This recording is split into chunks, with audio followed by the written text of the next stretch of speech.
Bei wa Zanzibar ni kipimo kinachotumika kupima mabadiliko ya bei za bidhaa na huduma mbalimbali zinazokusanywa katika masoko ya mji wa Zanzibar. Mfumuko wa bei kwa kipindi cha miezi 12 hadi kufikia mwezi wa Februari 2025 umepungua na kufikia 4.81 kutoka 5.27 ambayo ilirekodiwa katika mwezi wa Januari 2025. Kundi la chakula na vinywaji visivyo na kileo kwa mwezi wa Februari 2025 limepungua na kufikia 6.37 ikilinganishwa na 7.21 ambayo ilirekodiwa katika mwezi wa Januari 2025. Kwa ujumla, faharisi za bei zimeongezeka na kufikia 114.80 kwa mwezi wa Februari 2025 ikilinganishwa na 109.53 ambayo ilirekodiwa katika mwezi wa Februari mwaka jana. Jadwali letu hili linaonyesha faharisi za bei kwa miezi husika pamoja na mfumuko wa bei kama ulivyokuwa katika mwezi wa Januari 2025 ambao ulikuwa 5.27 pamoja na mfumuko wa bei wa mwezi wa Februari 2025 ambao umepungua na kufikia 4.81. Mfumuko wa bei wa bidhaa za chakula kwa mwaka unaoishia mwezi wa Februari 2025 umepungua na kufikia 5.78 ikilinganishwa na 6.64 iliyorekodiwa katika mwezi wa Januari 2025. Faharisi za bei za chakula kwa mwezi wa Februari 2025 zimeongezeka na kufikia 123.58 kutoka 116.83 ambayo ilirekodiwa katika mwezi wa Februari mwaka jana. Mfumuko wa bei wa bidhaa zisizo za chakula kwa mwaka umepungua na kufikia 4.08 kwa mwezi wa Februari 2025 ikilinganishwa na 4.22 ambayo ilirekodiwa katika mwezi wa Januari 2025. Takwimu hizo tunazipata katika jedwali letu namba 2. Faharisi za bei zisizo za chakula zimeongezeka na kufikia 108.83 kwa mwezi wa Februari 2025 ikilinganishwa na 104.56 iliyorekodiwa katika mwezi wa Februari 2024.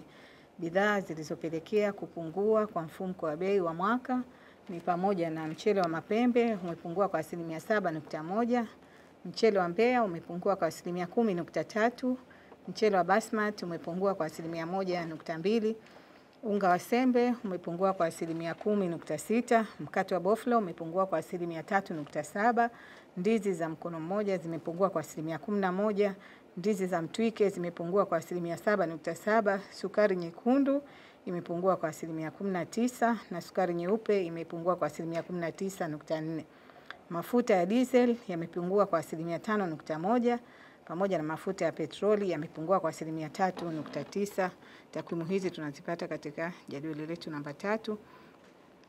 Na hapa tunaona faharisi za bei za bidhaa za chakula na zisizo za chakula, pia faharisi za bei kwa ujumla pamoja na mifumuko yake ya bei kwa mwezi na kwa mwaka.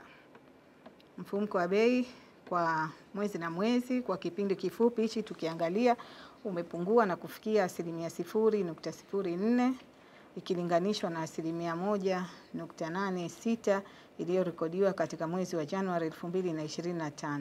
Mfumuko wa bei wa bidhaa za chakula na vinywaji visivyo na kileo kwa mwezi wa Februari 2025 umepungua na kufikia 0.12 ikilinganishwa na 1.84 iliyorekodiwa katika mwezi wa Januari 2025.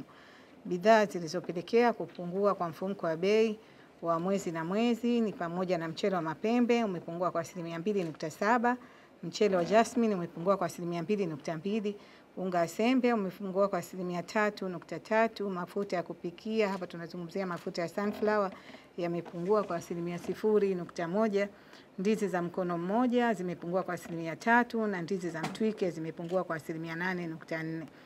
Sukari nyekundu nayo imepungua na kwa 2.7 pamoja na sukari nyeupe imepungua kwa 2.4. Na hapa tunaona hili jadwali letu ambalo linaonyesha wastani wa bei kwa bidhaa ambazo tumezichagua, bidhaa chache tu tuna bidhaa nyingi katika mkoba wetu, kwa hiyo hatutaweza kuzionyesha zote. Kwa hiyo hizi hapa ni miongoni mwa bidhaa zilizo katika basketi yetu pamoja na mabadiliko yake kama ilivyo katika mwezi na katika kipindi kirefu cha mwaka. Pia tunaona hiyo trends ya mfumuko wa bei kuanzia Februari 2023 mpaka kufikia sasa hivi Februari 2025, ambapo tunaripoti kuwa mfumuko wetu wa bei umeshuka na kufikia 4.81%.